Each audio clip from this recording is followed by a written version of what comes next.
تو نے سرکار مفتی اعظم ہند سے سوال کیا تھا، پھر انہوں نے تجھ سے 3 سوال کیا، تو نے جواب دینے کے بجائے سرکار مفتی اعظم ہند کا دامن تھاما ہے، تو نے جواب دینے کے بجائے سرکار مفتی اعظم ہند کے دامن کو کیوں پکڑ لیا ہے؟ تو اس نے برجستہ کہا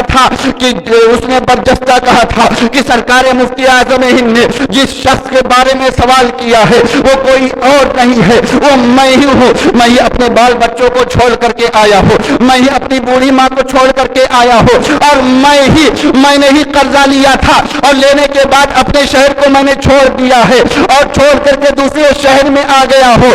تو میں یہ کہنا چاہتا ہوں کہ جو مفتی اعظم ہند یہاں پر بیٹھے بیٹھے میرے شہر کی خبر رکھتے ہیں، ان کے مقام و مرتبے کا عالم کیا ہوگا؟ میرے علاوہ کوئی اس بات کو نہیں جانتا تھا جو بریلی کا مصطفیٰ رضا یہاں بیٹھ کر کے دلوں کی خبر گیری کرے، جو بریلی کا مصطفیٰ رضا یہاں بیٹھ کر کے دور کے حالات کو بتا دے، اس کے مقام و مرتبے کا اندازہ کون کر سکتا ہے؟ اور جب بریلی کے مصطفیٰ رضا کے علم کا یہ عالم ہے تو میرے آقا کے علم کا عالم کیا ہوگا؟ وہ سرکار مفتی اعظم ہند کی ذات ہے کہ آپ نے لوگوں کے ایمان اور عقیدے کی حفاظت فرمائی ہے، وہ سرکار مفتی اعظم ہند ہے۔ تو جب تقویٰ کوئی اپنے دل کے اندر بٹھاتا ہے، اللہ اسے بڑا بلند مقام عطا فرماتا ہے۔ آج محرم کی 30 تاریخ ہے، ابھی محرم کا مہینہ ہمارے درمیان سے گزر جائے گا۔ میں آپ کو بتانا یہ چاہتا ہوں، بریلی سے جو پیغام دیا جاتا ہے وہی پیغام دیا جاتا ہے جو کربلا سے پیغام دیا گیا تھا۔ آج ہم پورے مہینے یا حسین یا حسین یا حسین کا نعرہ لگاتے ہیں۔ میں آپ سے پوچھنا چاہتا ہوں کہ صرف یا حسین یا حسین یا حسین کا نعرہ لگانے سے کام چل جائے گا؟ میں آپ سے پوچھنا چاہتا ہوں، یا حسین کا نعرہ لگاؤ برکتیں ملیں گی، لیکن سرکار امام حسین رضی اللہ تعالیٰ عنہ نے کربلا کے میدان میں جو آخری پیغام دیا تھا، کیا ہم اس پیغام پر عمل کرتے ہیں؟ میں آپ سے پوچھنا چاہتا ہوں، سرکار امام حسین نے کربلا کے میدان میں آخری پیغام کیا دیا تھا؟ تو آئیے میں آپ کو بتاتا چلوں۔ ہم اور آپ بھی سجدہ کرتے ہیں، لیکن ہم اور آپ جب سجدہ کرتے ہیں تو سجدہ دو طرح کا ہوتا ہے۔ ہم اور آپ سجدہ کرتے ہیں تو اپنے سر کو سجدے سے اٹھا لیتے ہیں، لیکن میرے آقا امام حسین نے سجدہ کیا ہے تو اپنے سر کو سجدے سے نہیں اٹھایا ہے۔ تو میں آپ سے پوچھنا چاہتا ہوں، سرکار امام حسین نے کربلا کے میدان میں آخری پیغام کیا دیا تھا؟ ہم اور آپ اس مسجد میں سجدہ کرتے ہیں، کچھ لوگ نور انبیاء کی مسجد میں سجدہ کرتے ہیں، کچھ لوگ غریب نواز مسجد میں سجدہ کرتے ہیں، کچھ لوگ غوثیہ مسجد میں سجدہ کرتے ہیں، بمبئی والے بمبئی کی مسجدوں میں سجدہ کرتے ہیں، کلکتہ والے کلکتہ کی مسجدوں میں سجدہ کرتے ہیں، مہاراشٹر والے مہاراشٹر کی مسجدوں میں سجدہ کرتے ہیں، گجرات والے گجرات کی مسجدوں میں سجدہ کرتے ہیں، یو پی والے یو پی کی مسجدوں میں سجدہ کرتے ہیں، اور کچھ خوش قسمت مسلمان وہ ہے جو 7 سمندر پار کر کے مسجد حرام میں سجدہ کرتے ہیں، حتیم کعبہ کے اندر سجدہ کرتے ہیں، میزاب رحمت کے سائے میں سجدہ کرتے ہیں، مقام ابراہیم کے روبرو سجدہ کرتے ہیں، حتیم میں سجدہ کرتے ہیں۔ اور کچھ مسلمان ایسے ہیں، کچھ خوش نصیب مسلمان وہ ہیں جو مکہ مکرمہ حاضری دے کر کے مدینہ منورہ جاتے ہیں اور جانے کے بعد مسجد نبوی میں سجدہ کرتے ہیں، مسجد نبوی کے محراب کے اندر سجدہ کرتے ہیں، مسجد نبوی کے منبر کے سامنے سجدہ کرتے ہیں، ستون عائشہ کے سائے میں سجدہ کرتے ہیں، استون حنانہ کے سائے میں سجدہ کرتے ہیں، فرشی فرش پر سجدہ کرتے ہیں، عرشی عرش پر سجدہ کرتے ہیں۔ لیکن میرے آقا امام حسین نے کربلا کے میدان میں جو سجدہ کیا تھا اس سجدے کا جواب کہا ہے؟ ہم اور آپ سجدہ کرتے ہیں تو مسجد و محراب کے سائے میں سجدہ کرتے ہیں، ہم اور آپ سجدہ کرتے ہیں تو مسجد میں سجدہ کرتے ہیں، لیکن میرے آقا امام حسین نے جو سجدہ کربلا کی زمین میں کیا تھا اس سجدے کا جواب کہاں سے لاؤ گے؟ ہم اور آپ سجدہ کرتے ہیں تو پنکھے کے نیچے سجدہ کرتے ہیں، لیکن میرے آقا امام حسین نے سجدہ کیا ہے تو 61 ہجری اور 10 محرم کو جمعہ کے دن میرے آقا امام حسین نے دشمنوں کے یلغار میں اور تیروں اور سنان کے بوچھار میں اور تلواروں کے سائے میں سجدہ کیا ہے۔ ہم اور آپ سجدہ کرتے ہیں تو لائٹ اور پنکھے کے نیچے سجدہ کرتے ہیں، لیکن میرے آقا امام حسین نے سجدہ کیا ہے تو مسجد اور محراب کے سائے میں سجدہ نہیں کیا ہے۔ میرے آقا امام حسین نے سجدہ کیا ہے تو منبر و محراب کے سائے میں سجدہ نہیں کیا ہے۔ میرے آقا امام حسین نے آخری سجدہ کیا ہے تو مسجد نبوی میں سجدہ نہیں کیا ہے، بلکہ میرے آقا امام حسین نے سجدہ کیا ہے، دشمنوں کے یلغار میں سجدہ کیا ہے، تلواروں کی دھار میں سجدہ کیا ہے، نہ مسجد میں نہ بیت اللہ کی دیواروں کے سائے میں نماز عشق ادا ہوتی ہے، تلواروں کے سائے میں۔ میں آپ سے پوچھنا چاہتا ہوں، میرے آقا امام حسین نے کربلا کے میدان میں آخری پیغام کیا دیا تھا؟ کیا صرف یا حسین کا نعرہ لگانا یہی سچے حسینی ہونے کی دلیل ہے؟ کیا صرف محرم میں کھچڑا پکا دینا اور لوگوں کو کھلا دینا یہی امام حسین سے سچے پیار کرنے کی دلیل ہے؟ میں آپ کو بتاؤں، امام حسین کے نام پر کھچڑا پکاؤ اور کھلاؤ ثواب ہے، امام حسین کے نام پر سبیل لگاؤ اور لوگوں کو پانی پلاؤ ثواب کا کام ہے۔ جس محلے میں لوگوں کو پانی پلایا جاتا ہے اس محلے کو حسینی محلہ کہا جاتا ہے، تو لوگوں کو شربتیں پلاؤ، کوئی تمہارے محلے سے پیاسا نہ جائے، یہ ثواب کا کام ہے۔ لیکن جب ذرا اپنے دل پر ہاتھ رکھ کر کے سوچو، کیا میرے آقا امام حسین نے اپنی جان کی قربانی کو پیش کیا تھا؟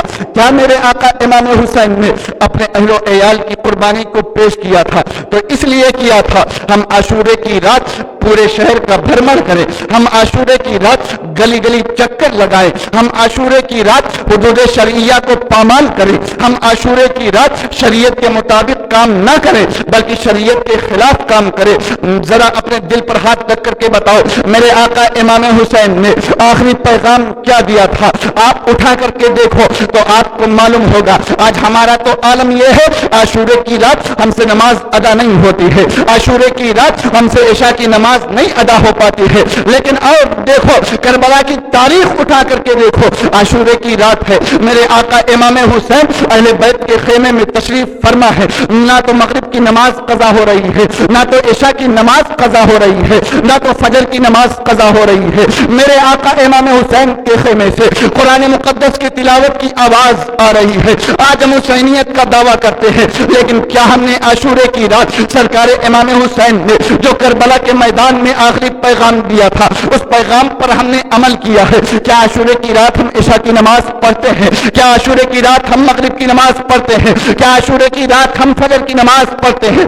آج ہمارا تو حال یہ ہے، ہم عاشورے کی رات گلی گلی چکر لگاتے ہیں، ہم عاشورے کی رات نگر نگر اور ڈگر ڈگر پھرتے ہیں۔ مسلمانوں، اس لیے میرے آقا امام حسین نے اپنے اہل و عیال اور اپنے جان کی قربانی کو پیش نہیں کیا تھا کہ تم امام حسین کے نام پر حدود شرعیہ کو پامال کرو، تم امام حسین کے نام پر شریعت کے خلاف کام کرو، تم امام حسین کے نام پر تماشا کرو اور سنیت کو بدنام کرو۔ نہیں، بلکہ میرے آقا امام حسین نے کربلا کے میدان میں آخری پیغام کیا دیا ہے؟ تو آئیے میں آپ کو بتاتا چلو، سرکار امام حسین نے کربلا کے میدان میں آخری پیغام یہ دیا ہے۔ آپ نے اپنے سر کو کٹایا ہے، لیکن سر کو کٹایا ہے تو سجدے کی حالت میں کٹایا ہے۔ آپ نے امت مسلمہ کو پیغام دیا تھا، اے میرے نانا جان کے کلمہ پڑھنے والوں، اے مجھ سے محبت کا دم بھرنے والوں، دیکھو حسین نے سر کو کٹا دیا ہے لیکن سجدے کے تقدس کو بچا لیا ہے۔ حسین نے سر کو کٹا دیا ہے لیکن نماز کی حفاظت کی ہے۔ حسین نے سر کو کٹا دیا ہے لیکن نماز قضا نہیں ہونے دی ہے۔ تو اے میرے نانا جان کا کلمہ پڑھنے والوں، اے مجھ سے محبت کا دم بھرنے والوں، حسین کا یہ پیغام تم زندگی بھر یاد رکھنا، سر کٹ جائے تو کٹ جائے لیکن تم سے نماز قضا نہ ہونے پائے، تم کبھی نمازوں کو قضا نہ کرنا، تم کبھی نمازوں کو چھوڑنا نہیں۔ تو میرے آقا امام حسین نے کربلا کے میدان میں جو آخری پیغام دیا تھا وہ پیغام یہ تھا کہ مسلمانوں نماز کی حفاظت کی جائے، مسلمانوں نماز کی پابندی کی جائے۔ آج کتنے مسلمان ہیں جو اپنے آپ کو حسینی کہتے ہیں، آج کتنے لوگ ہیں جو اپنے آپ کو امام حسین سے محبت کرنے والا کہتے ہیں، لیکن کیا وہ نمازیں پڑھتے ہیں؟ کیا وہ نمازوں کی پابندیاں کرتے ہیں؟ سنو، وہ سچا حسینی نہیں ہے جو صرف زبان سے دعویٰ کرے، بلکہ سچا حسینی وہ ہے جو امام حسین کے نقش قدم پر چلے اور نمازوں کی پابندیاں کرے۔ تو آج سے یہ عہد کرو، انشاءاللہ ہم نمازوں کو ترک نہیں کریں گے، ہم سچا حسینی بنیں گے اور نمازوں کی پابندیاں کریں گے۔ اور یہ بات یاد رکھو، اگر تم نے امام حسین کے نقش قدم پر چلنے کی کوشش کی اور تم امام حسین کے نقش قدم پر چلے تو امام حسین خوش ہو جائیں گے، اور اگر تم نے امام حسین کو خوش کر لیا تو اللہ کے رسول خوش ہو جائیں گے، اور اگر اللہ کے رسول خوش ہو گئے تو پروردگار عالم خوش ہو جائے گا، اور جس سے پروردگار عالم خوش ہو جاتا ہے اس کے لیے دنیا میں بھی کامیابی ہوتی ہے اور آخرت میں بھی وہ کامیاب ہوتا ہے۔ تو سچا حسینی وہی ہے جو امام حسین کے نقش قدم پر چلنے کی کوشش کرے۔ امام حسین سے سچا پیار کرنے والا وہی ہے جو امام حسین رضی اللہ تعالی عنہ نے کربلا کے میدان میں آخری پیغام دیا تھا اس پیغام پر عمل کرے۔ مسلمانوں سچے حسینی بنو، نمازوں کی پابندیاں کرو، امام حسین کے نام پر شریعت کے حدود کو پامال نہ کرو، امام حسین کے نام پر گناہوں کے اڈے کو آباد نہ کرو۔ پروردگار عالم کی بارگاہ میں دعا ہے، پروردگار عالم ہمیں سچا حسینی بننے کی توفیق عطا فرمائے۔ کھڑے ہو جا، سنت ادا کر لیں۔ السلام علیکم۔